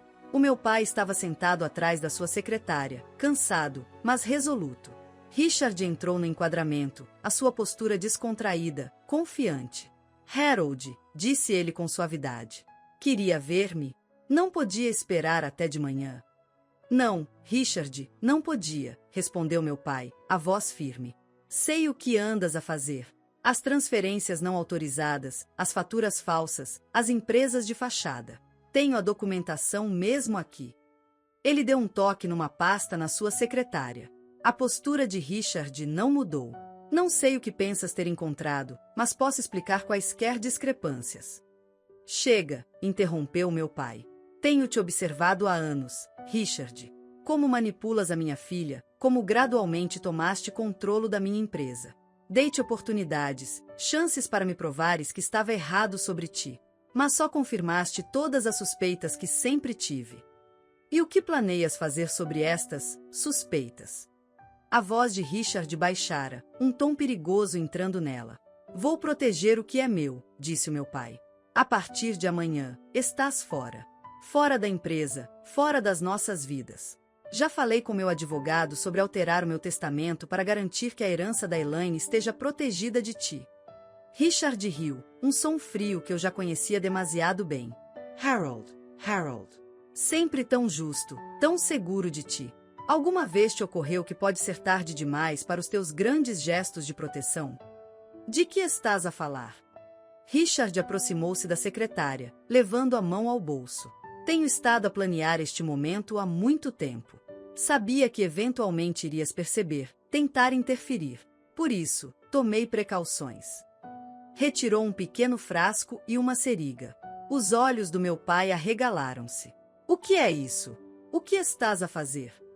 Um seguro, disse Richard com calma, enchendo a seringa do frasco. Um composto sintético que irá desencadear um ataque cardíaco em alguém com a tua condição. Completamente indetetável a menos que alguém procure especificamente por ele. O que não farão, porque quem suspeitaria de um ataque cardíaco num homem com o teu historial clínico? O meu pai levantou-se abruptamente, estendendo a mão para o telefone na sua secretária. Estás louco. Vou chamar a polícia. Richard moveu-se com surpreendente rapidez, agarrando o braço do meu pai e torcendo-o atrás das costas. Houve uma breve luta antes de Richard conseguir injetar o conteúdo da seringa no pescoço do meu pai. Levará alguns minutos a fazer efeito, disse Richard, recuando enquanto meu pai se agarrava ao local da injeção. Tempo suficiente para termos uma última conversa. A Elaine vai perceber, ofegou meu pai, já com um aspecto pálido. Ela vai ver através de ti, eventualmente. Richard sorriu, aquele mesmo sorriso frio que eu acabará de ver enquanto ele assassinava meu pai. Talvez. Mas até lá, será tarde demais. Tudo o que construíste será meu. E a Elaine? Ela nunca saberá o que aconteceu ao seu amado pai. Observei com horror o meu pai cambalear, agarrando o peito, a sua respiração tornando-se trabalhosa. Ele caiu na cadeira, ainda a olhar desafiadoramente para Richard. Tu, não, vais ganhar, conseguiu ele entre os arquejos. Já ganhei, respondeu Richard, observando com desinteresse os olhos do meu pai começarem a envidraçar-se. Adeus, Harold. Diria que foi um prazer, mas ambos sabemos que isso seria uma mentira. O vídeo continuou por vários minutos agonizantes enquanto meu pai lutava por respirar, os seus movimentos ficando mais fracos até que, finalmente, ele desabou para frente sobre a secretária, imóvel. Richard verificou o pulso, acenou para si mesmo e depois arranjou cuidadosamente o corpo do meu pai para fazer parecer que ele morrera enquanto trabalhava até tarde. Antes de sair, Richard pegou na pasta da secretária, limpou as superfícies que tocará e olhou diretamente para a câmara escondida com um sorriso satisfeito antes de o vídeo terminar. Fiquei sentada, paralisada, as lágrimas a escorrer-me pelo rosto, acabando de testemunhar o assassinato do meu pai pelas mãos do meu marido. O homem que eu amara, tivera filhos, partilhara a cama por décadas, matara friamente meu pai e gravara-o como uma espécie de apólice de seguro distorcida. Entorpecida, cliquei noutro ficheiro de vídeo, este rotulado Verônica, acordo de parceria. O vídeo mostrava Richard e Verônica no que parecia ser um quarto de hotel, sentados numa pequena mesa com documentos espalhados entre eles. Tens a certeza disto? Perguntou Verônica, a voz hesitante, mas não chocada. Uma vez que avancemos, não há volta a dar. Tenho a certeza, respondeu Richard. Harold Anderson está a ficar desconfiado. Precisamos de acelerar o nosso cronograma. E a tua mulher? A Elaine herdará tudo se algo acontecer ao pai dela. Richard sorriu, aquele mesmo sorriso frio que eu acabará de ver enquanto ele assassinava meu pai. Deixa a Elaine comigo. Ela confia em mim completamente.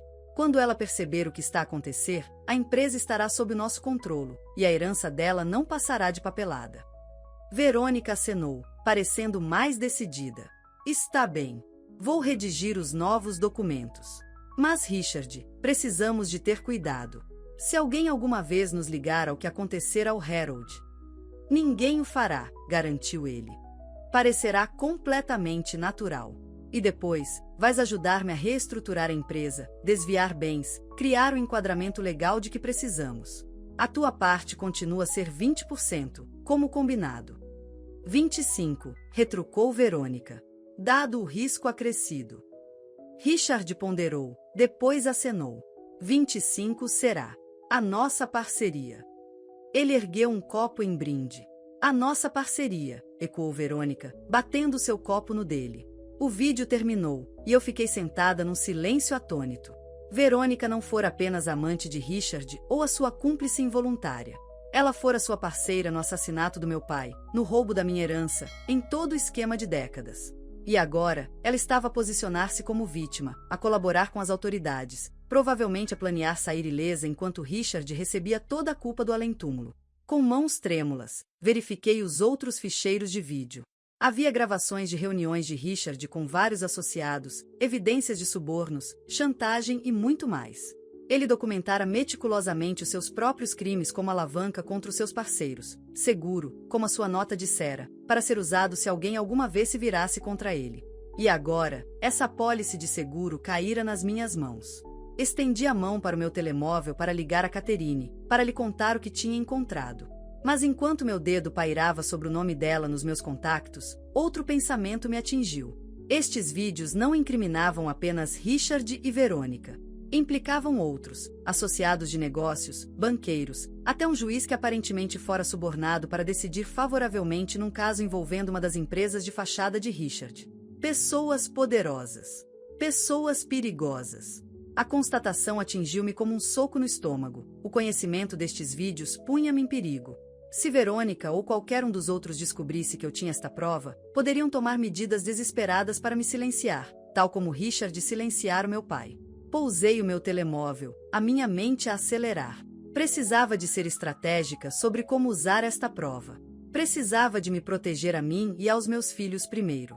Enquanto contemplava meu próximo passo, a campainha tocou. Pelo olho mágico, vi o inspetor Graves parado à minha porta, a sua expressão séria. Guardei a pendrive no meu bolso antes de abrir a porta. Inspector. Isto é inesperado. Senhora Anderson, posso entrar? Houve um desenvolvimento no caso do seu pai. Levei-o até a sala de estar, a minha mão tocando inconscientemente o bolso onde a pendrive repousava. Que tipo de desenvolvimento? O inspetor Graves sentou-se, a sua postura tensa. Temos estado a investigar a ligação entre o seu marido e Alex Mercer, o representante farmacêutico que recebeu aquele grande pagamento após a morte do seu pai. Sim. Descobrimos que Mercer não foi o único a receber um pagamento. Houve outra transferência, para uma conta offshore ligada a Veronica Reynolds. O meu pulso acelerou. Então ela esteve envolvida desde o início. Parece que sim. Trazemo-la para interrogatório esta manhã com base nas provas financeiras. Ela negou tudo no início, mas quando confrontada com o rastro do dinheiro, ofereceu-se para fazer um acordo. Que tipo de acordo? Perguntei, embora pudesse adivinhar. Imunidade em troca de testemunho contra a herança do seu marido e outros envolvidos na conspiração. Ela afirma ter provas que implicarão vários empresários e funcionários proeminentes. Quase ri da ironia. Verônica ainda estava a tentar salvar-se, oferecendo-se para trocar informações que pensava só ela possuir. Ela não sabia que eu agora tinha a apólice de seguro de Richard com provas muito mais incriminatórias do que o que ela estava a oferecer. O que lhe disseram? Perguntei com cuidado. Que consideraríamos a oferta dela, mas sem fazer promessas. Senhora Anderson, se a senhora Reynolds estiver a dizer a verdade, esta conspiração estende-se muito além do seu marido e do assassinato do seu pai. Poderá envolver fraude, suborno e corrupção nos mais altos níveis dos negócios e do governo locais. Acenei lentamente, tomando uma decisão. Inspetor, há algo que deveria ver. Levei a mão ao bolso para pegar na pendrive, a prova que abriria este caso de forma esmagadora, que garantiria justiça para o meu pai e para mim. Mas enquanto os meus dedos se fechavam em torno dela, o meu telemóvel tocou. O ecrã mostrava o número da Rebecca. Com licença, disse ao inspetor Graves. É a minha filha. Preciso atender. Dei um passo para o corredor. Rebecca? O que se passa? A voz dela veio em sussurro, tensa de medo. Mãe, há alguém na casa. Ouvi-os lá embaixo. Acho que estão à procura de alguma coisa. O meu sangue gelou-me nas veias. A Rebecca estava a ficar na minha casa desde a morte do Ricardo, não querendo estar sozinha no apartamento que partilhava com colegas perto da faculdade. Onde estás agora? Na minha casa de banho, com a porta trancada. Mãe, estou com medo. Estou a caminho, disse eu, com urgência. O inspetor Graves está comigo. Fica escondida, fica em silêncio. Estamos a chegar já. Corri de volta para a sala. Inspetor, alguém invadiu a minha casa. A Rebecca está lá sozinha, escondida. O inspetor Graves levantou-se de imediato, pegando no telemóvel para pedir reforços enquanto nos apressávamos para o carro dele. Enquanto acelerávamos em direção à casa, com as luzes a piscar mas a sirene em silêncio para não alertar o intruso, a minha mente fervilhava com possibilidades. Seria um acaso? Ou estaria alguém à procura exatamente do que eu tinha no bolso? A apólice de seguro do Ricardo, a prova que poderia deitar por terra não só a Verônica, mas todos os envolvidos na sua rede criminosa? Fica no carro quando chegarmos, instruiu o inspetor Graves enquanto virávamos para minha rua.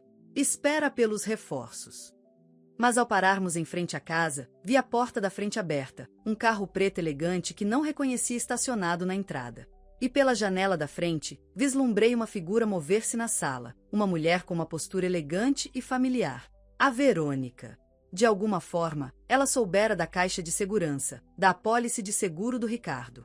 E agora estava à procura dela, com a minha filha escondida algures na casa.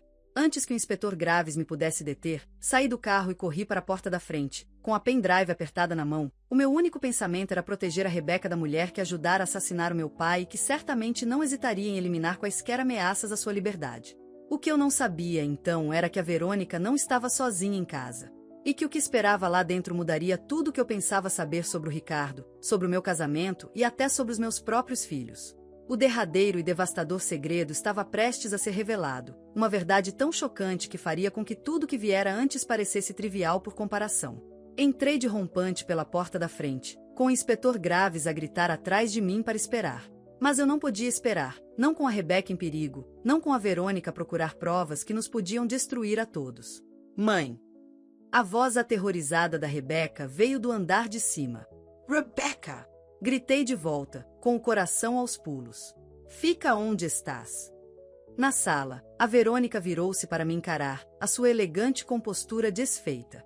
Papéis estavam espalhados pelo chão, gavetas abertas, almofadas atiradas para o lado, os vestígios da sua busca frenética. Onde está? Exigiu ela, avançando na minha direção. A chave da caixa de segurança.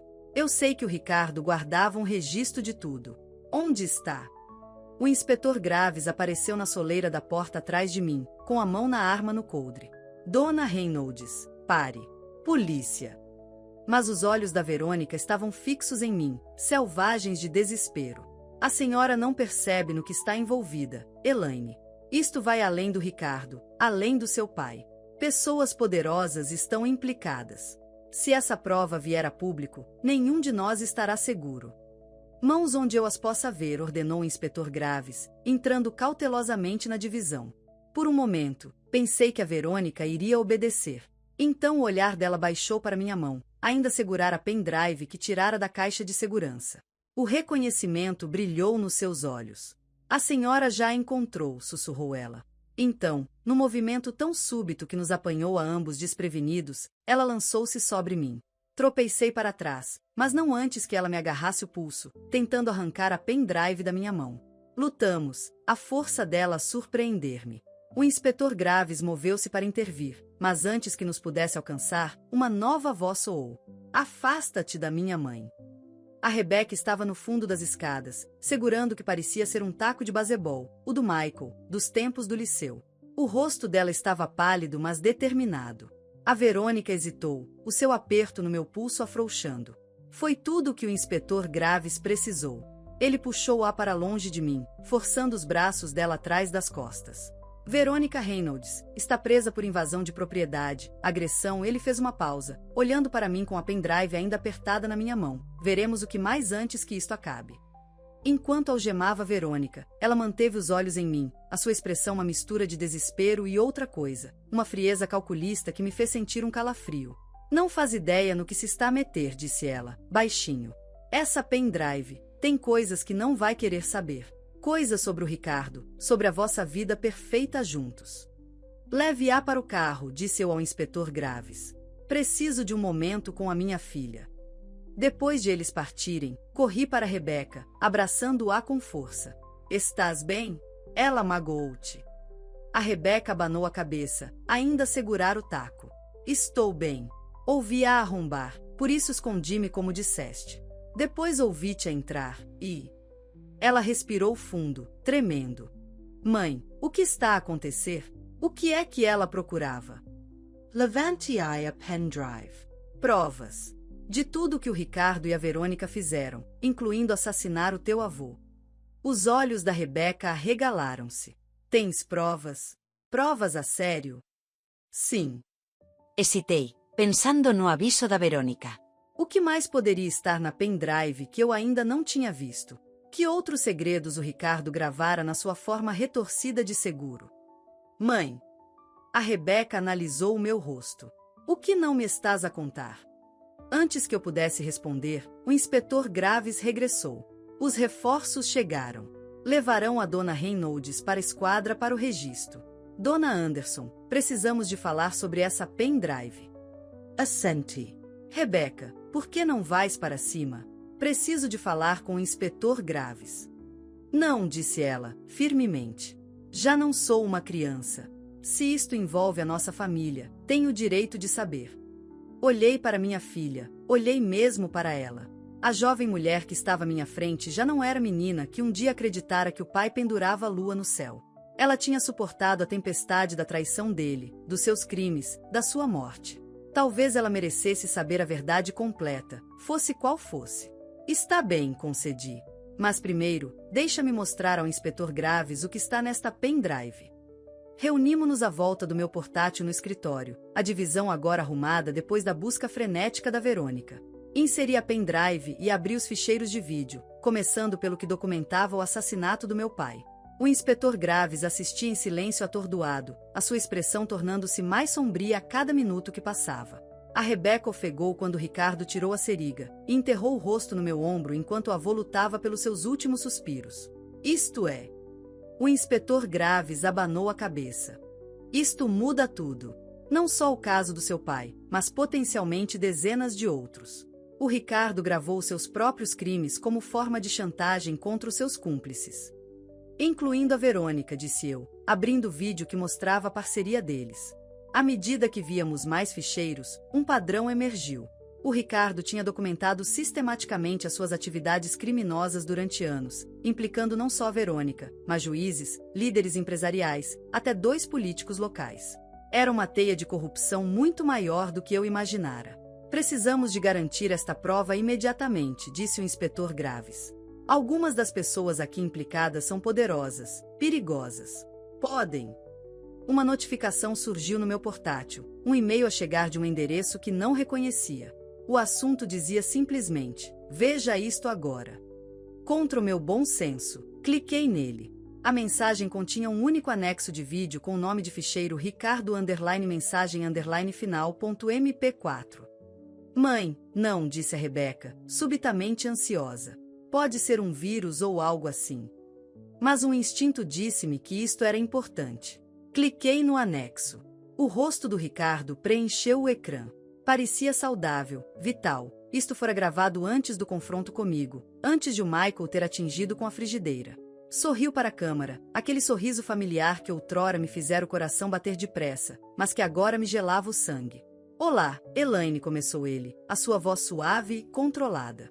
Se está a ver isto, então ou estou morto ou incapacitado, e encontrou a minha apólice de seguro. Que rapariga inteligente. Senti a Rebeca tensa ao meu lado enquanto o pai dela continuava. Sempre soube que este dia poderia chegar. Foi por isso que me preparei. Os vídeos que encontrou documentam tudo, cada crime, cada parceiro, cada esquema. Provas suficientes para prender muitas pessoas poderosas por muito tempo. Ele inclinou-se mais para a câmara. Mas há um segredo que guardei. Uma verdade que nunca gravei até agora. E é a que a vai magoar mais do que tudo. A minha mão encontrou a da Rebeca, apertando-a com força enquanto Ricardo continuava. Provavelmente perguntou-se por que me casei consigo há tantos anos. O que me atraiu na filha tímida e pouco notável de Harold Anderson. Não foi amor, Elaine. Foi cálculo. O seu pai tinha o que eu queria, uma empresa de sucesso, respeitabilidade, riqueza. E a senhora era minha entrada. Eu já suspeitava disso há anos. Esta revelação, destinada a ferir, apenas confirmou o que eu já sabia.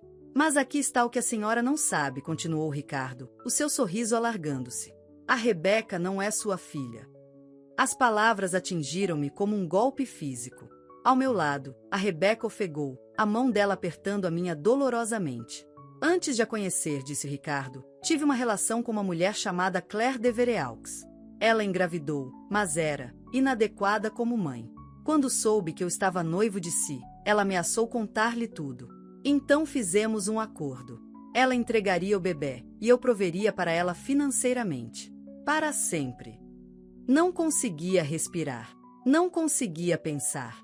No ecrã, o Ricardo continuava sua crueldade calculista. Quando a Rebeca nasceu, convenci-a de que tinha desenvolvido complicações durante o parto, que tinha estado inconsciente durante horas. Na realidade, a Claire deu à luz, eu levei o bebê e apresentei-a como nossa. Estava tão tomada pela alegria de ter uma filha que nunca questionou os detalhes. O rosto da Rebeca tinha perdido toda a cor. Isto é verdade, sussurrou ela. No ecrã, o Ricardo riu suavemente. A ironia, Elaine, é que criou a filha de outra mulher como sua, amou-a, sacrificou-se por ela. Entretanto, continuei a ver a Claire ocasionalmente ao longo dos anos. Ela tem me chantageado desde que a Rebeca nasceu, ameaçando revelar a verdade se eu alguma vez parasse de pagar. Ele encolheu os ombros. O Michael é teu, claro. Eu precisava de um herdeiro legítimo também. Mas a Rebeca? Ela é da Claire. A certidão de nascimento dela, o ADN dela, tudo uma mentira cuidadosamente construída. O vídeo terminou com o Ricardo a sorrir diretamente para a câmara. Assim, mesmo na morte, tirei-lhe algo precioso. O conhecimento de que a filha que tanto amou não é sua de todo. Sairá deste casamento de mãos vazias em mais de um sentido. O silêncio caiu sobre a divisão. O inspetor Graves desviou o olhar, desconfortável por testemunhar uma revelação tão profundamente pessoal. A Rebeca ficou congelada ao meu lado, lágrimas escorrendo pelo rosto. Rebeca, comecei eu, virando-me para ela, mas ela afastou-se. É verdade, exigiu ela, a voz embargada. Não sou tua filha. Não sei, admiti, a minha mente a rever aqueles primeiros dias. A gravidez difícil, as complicações durante o parto, como eu estava atordoada depois. Detalhes que pareciam normais na altura, mas que agora assumiam um tom sinistro. Mas isso não importa. Tu és a minha filha em todos os sentidos que contam. A Rebeca levantou-se abruptamente. Preciso de ar. Preciso de pensar. Ela fugiu da divisão, e eu movi-me para seguir, mas o inspetor Grave segurou suavemente o meu braço. Dê-lhe um momento. Isto é muito para processar. Ele continua a magoar-nos, sussurrei. Mesmo do túmulo, encontrou uma forma de causar dor. O inspetor Graves assentiu gravemente. Pessoas como Ricardo planeiam para todas as contingências. Mas, Dona Anderson, precisamos de nos focar na ameaça imediata. As provas nesta pendrive colocam a si e a sua família em perigo por parte de pessoas muito poderosas. Precisamos de levá-la para um local seguro enquanto processamos esta informação. Mas eu estava apenas a ouvir a meio, os meus pensamentos com a Rebecca. Esta rebelacao iria destruí-la? Seria ela capaz de me olhar da mesma forma novamente? E quanto a esta mulher, Claire de Vereux, estaria ela ainda algures, observando à distância sua filha biológica crescer na casa de outra mulher? Dona Anderson, insistiu o inspetor Graves. Ouviu-me. Precisamos de a levar para uma casa de segurança. Agora. Assenti entorpecida. Preciso de encontrar a Rebecca primeiro. Encontramo-la sentada nos degraus do alpendre das traseiras, com os braços cruzados sobre si, como se estivesse a afastar um calafrio, apesar do dia quente. Quando me sentei ao lado dela, ela não se afastou, mas também não olhou para mim. Continuo a pensar nas minhas fotos de bebê, disse ela, baixinho. Em como não me pareço realmente contigo nem com o pai. Todos sempre disseram que eu devia puxar algum parente distante. Isso também foi tudo uma mentira. Rebecca, ouve-me, disse eu, segurando as mãos dela nas minhas. Eu carreguei-te no meu coração desde o momento em que te puseram nos meus braços. Vi-te dar os teus primeiros passos, ouvi as tuas primeiras palavras, abracei-te em todas as febres e desgostos. Tu és a minha filha. Mas biologicamente. A biologia não faz uma família, disse eu, firmemente. O amor faz. O carinho faz. As milhares de lancheiras preparadas, as lágrimas enxugadas, os pesadelos acalmados, é isso que faz alguém uma mãe. Ela finalmente olhou para mim, os olhos cheios de lágrimas. Achas que ela ainda está viva? A minha mãe biológica? Não sei, admiti. Mas podemos descobrir. Juntas. Se é isso que queres. A Rebecca assentiu lentamente. Acho que sim. Não para te substituir, acrescentou rapidamente. Nunca isso. Mas para entender de onde venho. Então vamos encontrá-la, prometi. Mas agora, o inspetor Graves diz que precisamos de ir para um lugar seguro. As provas que encontramos implicam pessoas poderosas. Pessoas que podem querer silenciar-nos. Como se tivesse sido convocado pelas minhas palavras, o inspetor Graves apareceu à porta das traseiras. Precisamos de ir. Agora. Um carro de patrulha acabou de reportar um veículo suspeito a circular no quarteirão. Em 20 minutos, estávamos num carro da polícia descaracterizado a caminho de uma casa de segurança nos arredores da cidade. Liguei ao Michael, avisando para não regressar à casa e indicando-lhe para nos encontrar na esquadra da polícia. A Catherine já lá estava, a trabalhar com o procurador-geral para processar as provas da pendrive. A casa de segurança era uma moradia discreta, de estilo rústico, num bairro sossegado. 2 agentes permaneceriam conosco a todo momento, explicou o inspetor Graves, enquanto a sua equipa trabalhava para identificar e localizar todos os indivíduos implicados nos vídeos do Ricardo. Quanto tempo teremos de ficar aqui? Perguntou a Rebecca enquanto nos acomodávamos na sala espartana. No máximo, alguns dias, garantiu-lhe o inspetor Graves. Apenas até podermos fazer detenções e garantir todas as provas. Dona Anderson, preciso de perguntar, há mais alguém que possa saber sobre esta pendrive? Alguém a quem o Ricardo possa ter contado? Pensei nisso. A mãe dele, Margaret Markham. Ele estava afastado dela há décadas, mas ela apresentou-se depois da hospitalização dele. Poderia ele ter lhe falado sobre a sua apólice de seguro? O inspetor Graves fez uma anotação. Falaremos com ela. Mais alguém? Estava prestes a dizer que não quando um pensamento me ocorreu. Espera. No vídeo sobre o assassinato do meu pai, o Ricardo mencionou uma câmara escondida. Alguém teve de instalar essa câmara no escritório do meu pai. O Ricardo não teria feito ele próprio. Ele era demasiado cuidadoso em manter a sua imagem pública. Um cúmplice, o inspetor Graves assentiu. Mais alguém que possa saber sobre as gravações. E que ainda pode estar por aí, acrescentei, sentindo um calafrio. As 24 horas seguintes passaram num turbilhão de interrogatórios policiais, consultas jurídicas e conversas emocionantes com Michael, que se juntou a nós na casa de segurança depois de ser informado da situação. Ele ficou atordoado com a revelação sobre a paternidade da Rebeca, mas, tal como eu, insistiu que isso não mudava nada na sua relação como irmãos. A Catherine chegou com novidades da procuradoria. Estavam a ser feitas detenções por toda a cidade, juízes, líderes empresariais, políticos, todos implicados na extensa documentação dos crimes do Ricardo. A Verônica estava a cooperar totalmente agora, esperando clemência em troca do seu testemunho. O procurador-geral está a chamar-lhe o maior caso de corrupção da história do país, disse-nos a Catherine. E tu, Elaine, estás no centro de tudo, a mulher que desmantelou uma empresa criminosa que se tinha infiltrado em todos os níveis do poder local. Eu não fiz nada, protestei. Apenas encontrei uma chave. Tu enfrentaste ao Ricardo, corrigiu-me a Catherine. Recusaste ser silenciada ou intimidada. Isso exigiu uma coragem tremenda. Ao cair da noite, sentei-me com a Rebeca no alpendre das traseiras da casa de segurança, ambas demasiado ansiosas para dormir, apesar da exaustão que nos pesava. Tenho andado a pensar, disse ela, de repente, no que o pai disse naquele vídeo, que sairias do casamento de mãos vazias. Ele acreditava mesmo nisso, não acreditava? Que tirar dinheiro, propriedade, até a verdade sobre o meu nascimento te deixaria sem nada. Essa foi sempre a perspectiva do Ricardo, concordei. Ele media tudo em termos de posses, controlo, poder. Mas ele estava enganado, disse a Rebeca, firmemente. Olha para nós. Continuamos aqui. Continuamos uma família. Ele não conseguiu tirar-nos isso, por mais que tentasse. Apertei a mão dela, grata para além das palavras pela sua sabedoria e resiliência. Na manhã seguinte, o inspetor Grave chegou com novidades. Haviam identificado e localizado Claire Devereux, a mãe biológica da Rebeca. Ela tinha estado a viver num apartamento de luxo na cidade, financiado por pagamentos regulares do Ricardo nos últimos 25 anos. Ela concordou em falar contigo, disse o inspetor Graves a Rebeca. Se quiseres. A Rebeca olhou para mim, incerta. Eu, acho que sim. Mas não sozinha. Quero a mãe comigo. Claro, disse eu, embora a perspectiva de conhecer a mulher cujo filho eu tinha criado sem saber me enchesse de apreensão.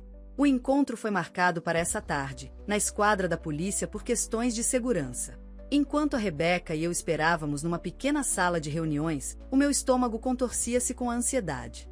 Como seria esta mulher? Tentaria ela reclamar alguma relação com a Rebeca? Sentiria a Rebeca uma ligação instantânea com a sua mãe biológica? A porta abriu-se, e o inspetor Graves acompanhou uma mulher esguia na casa dos 50. Claire Devereux era impressionante, alta, com as mesmas maçãs do rosto proeminentes e olhos cor de âmbar da Rebeca. A semelhança era inconfundível e perturbadora. Rebeca, suspirou ela, olhando para minha filha com uma intensidade que me deixou desconfortável. És tão bonita. A Rebeca mexeu-se na cadeira. Obrigada por ter vindo, senhora Devereux. Por favor, chama-me Claire. Ela sentou-se em frente a nós, o seu olhar movendo-se entre a Rebeca e eu. Isto deve ser muito difícil para ambas. Reconheci. Mas queremos entender o que aconteceu. A verdade. Claire assentiu, recompondo-se. Conheci o Ricardo quando tinha 23 anos, jovem, ambiciosa, a trabalhar como paralegal num escritório de advogados onde ele tinha negócios. Ele tirou-me os pés do chão.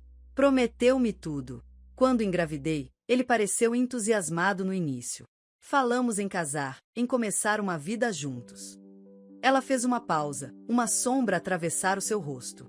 Então ele conheceu-te, Elaine, filha de Harold Anderson, herdeira da Anderson Construção. De repente, eu era uma complicação, um incômodo. Ele disse-me que não podia casar comigo, que tu eras o futuro dele. Quando ameacei contar-te sobre nós, sobre o bebê, ele ofereceu-me um acordo. Ele ficaria com o bebê e proveria para a senhora financeiramente, completei, lembrando-me do vídeo do Ricardo. Claire assentiu. Parece terrível agora. Que tipo de mulher entrega o seu filho por dinheiro? Mas eu era jovem, assustada, e o Ricardo, ele tinha uma forma de fazer as suas soluções parecerem a única escolha lógica. Então concordou, disse a Rebeca, a voz neutra. Sim. Tive o bebê, tu, numa clínica privada. O Ricardo arranjou tudo. Registros falsos, um médico disposto a participar no engano. Segurei-te uma vez, apenas por um momento, antes de te levarem. A voz dela embargou. Disse a mim mesma que era para o melhor, que terias uma vida melhor com Ricardo e a mulher dele do que com uma mãe solteira a lutar. E os pagamentos? Perguntei, sem conseguir disfarçar a acidez na voz. Chantageou Ricardo durante 25 anos.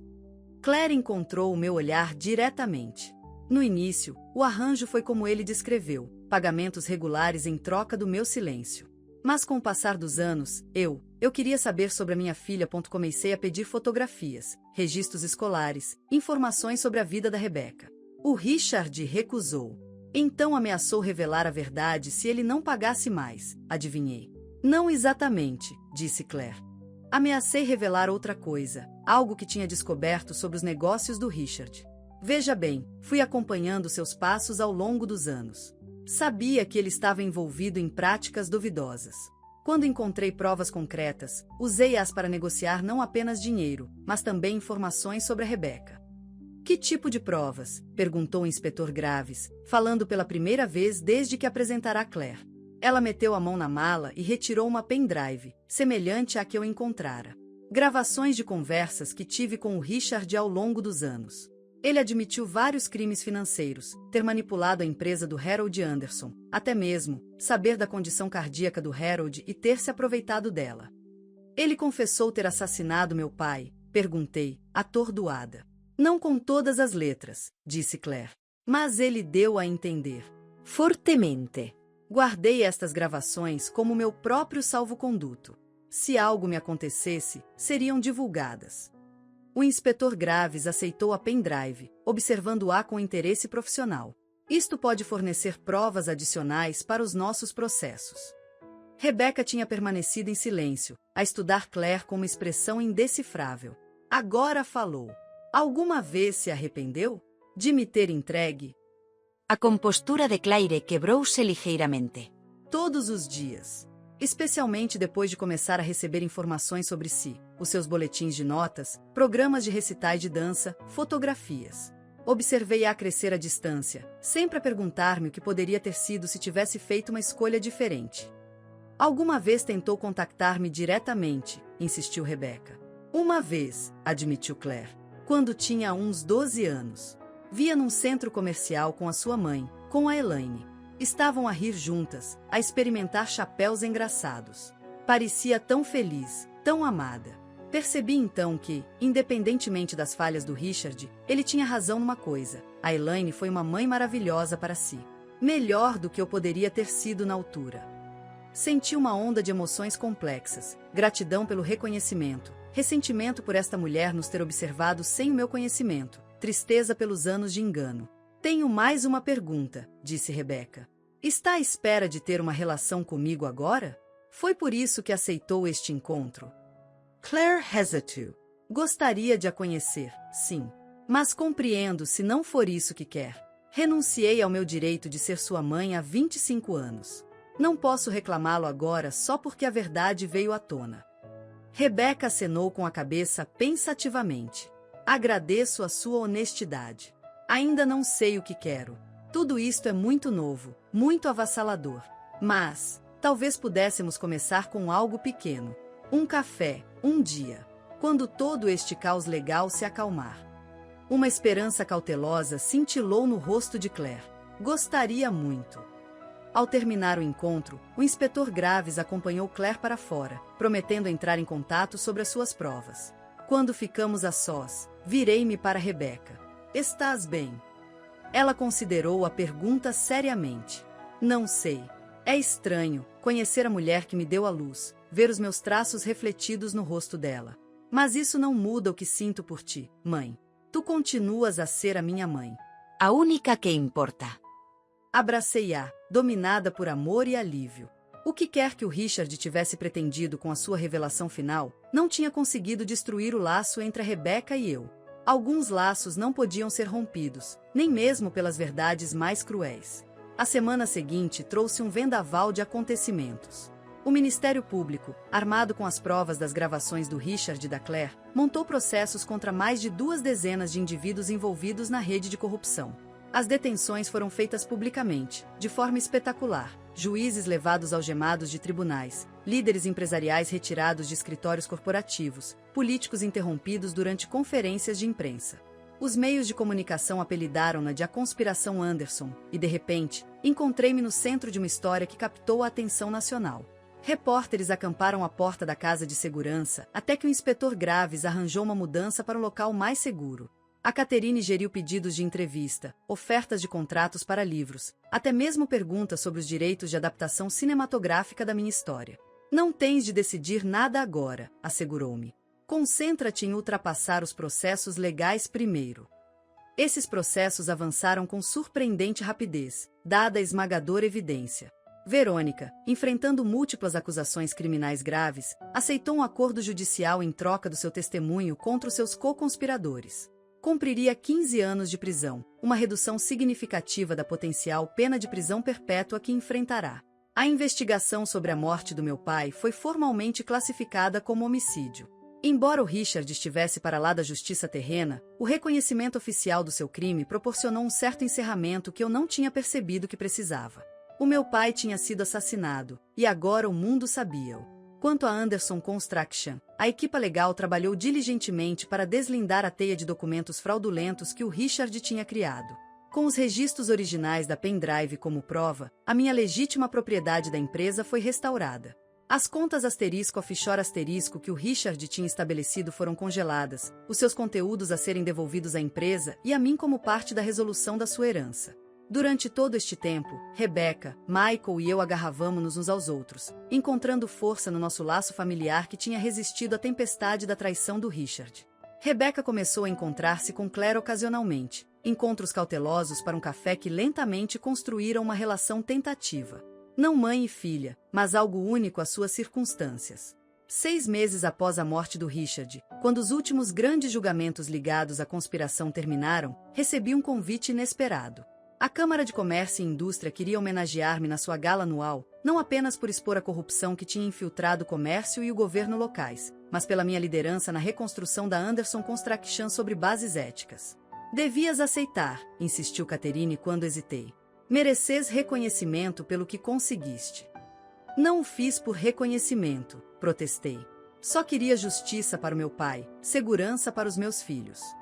Mais uma razão para aceitar, insistiu ela. A tua história inspirou pessoas, Elaine. Mulheres presas em relações controladoras, denunciantes com medo de se apresentarem. Elas veem em ti alguém que enfrentou adversidades esmagadoras e venceu. Então aceitei, mais pelo que representava do que pela honra em si. Na noite da gala, estava perante uma multidão de líderes empresariais, políticos e membros da comunidade, um grupo muito diferente do que detinha o poder 6 meses antes. Quando meu marido me disse que eu sairia do nosso casamento de mãos vazias, comecei, a voz a ecoar pelo salão de baile através do microfone. Ele pretendia que fosse a derrota final. Passará décadas a garantir que eu não teria nada, nenhuma empresa, nenhuma riqueza, nem mesmo a verdade sobre a minha própria família. Fiz uma pausa, olhando para os rostos que me observavam, Rebecca e Michael na primeira fila, Catherine ao lado deles, até mesmo Margaret Markham, que se tornará uma aliada inesperada no rescaldo dos crimes do seu filho. Mas o Richard compreendeu fundamentalmente o que realmente importa na vida. Ele media tudo em bens, em controlo, em poder. Por essas métricas, ele pensou que tinha ganho. O que ele não conseguiu entender foi que as coisas de valor real não podem ser tiradas, nem por engano, nem por roubo, nem mesmo pela morte. Gesticulei para os meus filhos. A minha família permanece intacta. A empresa que o meu pai construiu está mais forte do que nunca. A verdade, por mais dolorosa que às vezes fosse, finalmente veio à luz. E eu estou perante vocês hoje não de mãos vazias, mas assegurar algo que o Richard nunca verdadeiramente teve: integridade. O aplauso que se seguiu foi estrondoso, uma afirmação pública da vitória privada que eu já tinha conquistado. Ao regressar ao meu lugar, Rebecca apertou a minha mão, os olhos a brilhar de orgulho. Ele estava enganado em tudo, sussurrou ela. Especialmente sobre nós. Mais tarde naquela noite, enquanto a gala chegava ao fim, saí por um momento para uma reflexão tranquila. A noite estava límpida, as estrelas visíveis apesar das luzes da cidade. Pensei no meu pai, na justiça que finalmente tinha sido feita em seu nome. Pensei no Richard, cuja necessidade desesperada de controlar e possuir o tinha finalmente destruído. E pensei em mim, a mulher que eu tinha sido quando tudo isto começou, e a mulher que me tinha tornado.